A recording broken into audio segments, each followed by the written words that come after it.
রাজ্যের একাধিক ইস্যু নিয়ে বিজেপির প্রাক্তন রাজ্য সভাপতি দিলীপ ঘোষ সাংবাদিকদের মুখোমুখি হয়ে কলকাতার একাধিক বাড়ি হেলে পড়া নিয়ে বলেন যে সরকারটা নড়ে গেছে, তারা বাড়ি বাঁচাবে কি করে? যার চেয়ার নড়ে গেছে সে আবার বাড়ির কথা কি বলবে?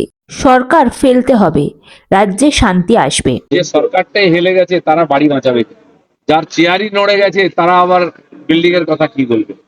বাড়ি এক করে পড়লে হবে না, সরকারটাকে ফেলতে হবে, তবে বাংলায় শান্তি আসবে, বাংলার যে উন্নয়ন সেটা আটকে আছে সেটা বুঝিয়ে পুরো শহর উঠেছে, বাড়ি নয়।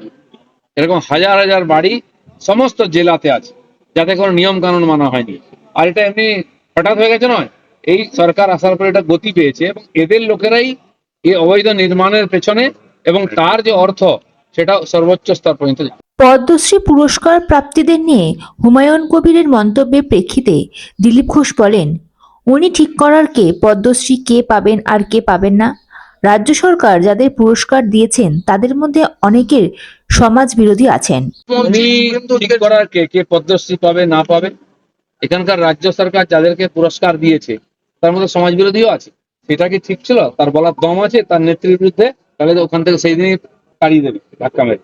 সেই জন্য নিজের এখতিয়ারের বাইরে আপনিও যাবেন না। এরকম কোটি কোটি মানুষ আমাদের কাছে আছেন যারা পুরস্কার পেতে পারেন। কেন্দ্র সরকার ধীরে ধীরে তাদেরকে সম্মানিত করবে, যারা অবহেলিত ছিলেন, যাদেরকে কেউ চিনত না, জীবনে ব্লাউজ পরেন সে মায়েদের, যে চপ্পল পরেনি সে কার্পেটে হেঁটে যেটা মোদি করিয়েছেন, কারণ তারা সারা জীবন এই সমাজের জন্য কন্ট্রিবিউট করছে। যারা সমাজকে লুট করেছে তারা এর গুরুত্ব দিতে পারে। আমি সবাইকে কংগ্রাচুলেট করেছি, আমরা গর্বিত। প্রায় 9 জন আমাদের বাংলার যারা যশস্বী ব্যক্তি বিভিন্ন ক্ষেত্রে তারা পুরস্কৃত হয়েছেন এবং এরকম বহু মানুষ বাংলায় এখনো আছেন যারা আগামী দিনে পুরস্কার পাবেন। ডায়মন্ড হারবার অভিষেকের কেন্দ্রে তৃণমূলের কর্মীকে শুটআউট নিয়ে বিজেপির প্রাক্তন রাজ্য সভাপতি বলেন, নেতা হোক আর প্রবীণ নেতা হোক, তাদের যে অতীত আছে বা অনেকের বর্তমানও আছে, বেশিরভাগই সমাজ বিরোধী। তারা আজকে নেতা হয়ে গেছে একটা ঝান্ডা ধরে, তার মানে কি তারা সবকিছুর উপরে হয়ে যাবে না? তারা যে অপরাধ করেছে তাদের সাজা পেতে হবে। আর সবাই জানে এখানকার পুলিশ বা আদালত সাজা দেবে না, লোকের ভরসা নেই সরকারের প্রতি, তাই হাতে বন্দুক তুলে নিয়ে নিজেরা ফয়সলা করে নিচ্ছে। আরজি করের অভিঘাত, ডক্টর, নার্স, স্বাস্থ্যকর্মীদের নিয়ে নতুন সংগঠন গড়ছে তৃণমূল, যার নেতৃত্বে আছেন রাজ্যের বাণিজ্য মন্ত্রী তথা পেশায় চিকিৎসক শশী পাঁজা। সংগঠনের নাম দেওয়া হয়েছে প্রগ্রেসিভ হেলথ অ্যাসোসিয়েশন। এই নিয়ে বিজেপির প্রাক্তন রাজ্য সভাপতি দিলীপ ঘোষ বলেন, ভালো কথা, রাজনৈতিক লোক অরাজনৈতিককে যাচ্ছে। ভালো সোনার পাথর বাটি হচ্ছে এটা।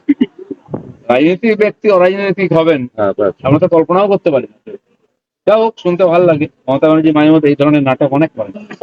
ছাত্রদের আন্দোলনটা এখনো শেষ হয়ে যায়নি, এটা আমাদের কাছে কষ্টের ব্যাপার। তারা ভেবেছিলেন যে মিটিয়ে ফেলেছি প্রায়, কিন্তু মানুষের যে চাপ আছে বা নির্যাতিতার পরিবারের বাবা মার যে মনের জোর আছে, তার ফলে সে আন্দোলন টিকে আছে। আমি বলছি ডাক্তারদের কাছে আমার নিবেদন, আপনারা ভালো ছাত্র, ভালো ডাক্তার, পড়াশোনা করছেন, নেতৃত্ব আপনারা নিয়েছেন, কিন্তু মানুষকে হতাশ করবেন না। এমন কোন লোকের দ্বারা পরিচালিত হবে না যারা নিজেকে নেতা বানাতে এসেছে। Bureau report, ND Bangla news. সবার আগে সব খবর, সঠিক খবর পেতে ফেসবুক পেজটি ফলো করে এবং ইউটিউব চ্যানেলটি সাবস্ক্রাইব করে রাখুন আর শেয়ার করতে ভুলবেন না।